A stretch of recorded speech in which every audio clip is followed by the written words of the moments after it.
जय श्री कृष्णा। मैं अनीता मित्तल आज आपके साथ गजेंद्र मोक्ष की कथा के बारे कुछ विचार प्रस्तुत करूंगी। संसारिक मोह माया में फंसे हुए जीव को काल का भी ध्यान नहीं रहता। एक एक क्षण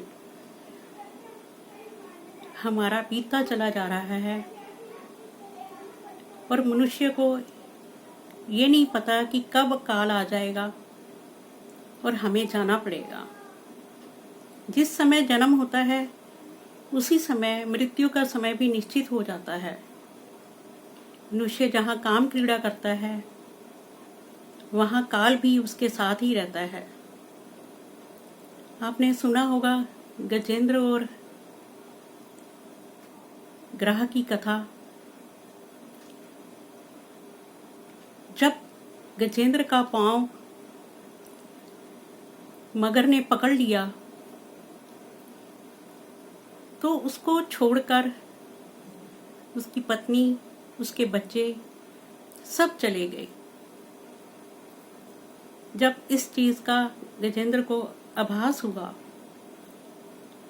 कि मेरे को सब छोड़कर चले गए हैं, तो उसने परमात्मा की तरफ ध्यान लगाया,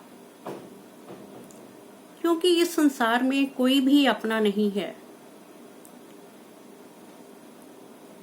ना तो इस जन्म से पहले अपना कोई था और ना इस जन्म के बाद कोई अपना है।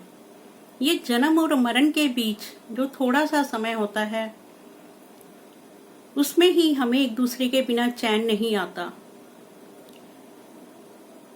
परंतु अंत काल में कोई भी काम नहीं आता।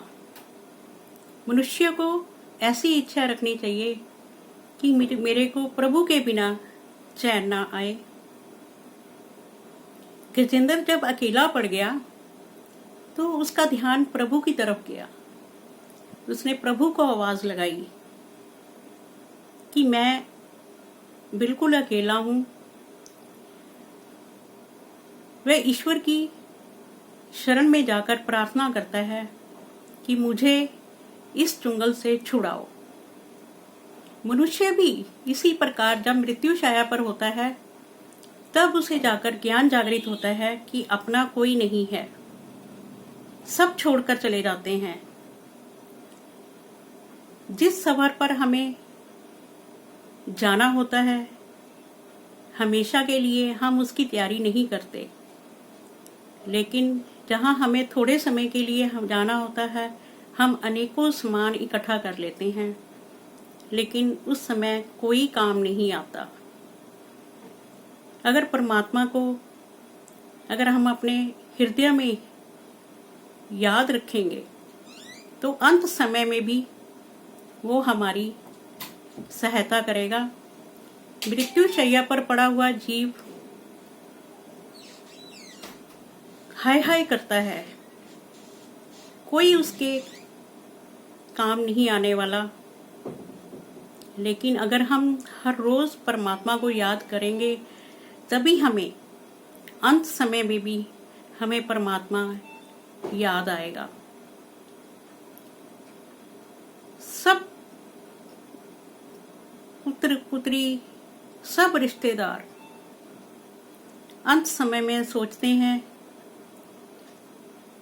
कि ये चला जाए और उसके बाद घर में शांति हो, लेकिन इस संसार में कोई अपना नहीं है। ये संसारिक मोह माया एक फरेब है, एक धोखा है।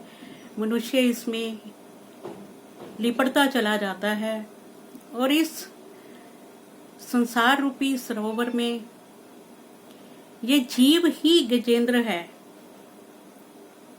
और ये काल मगरमच्छ है।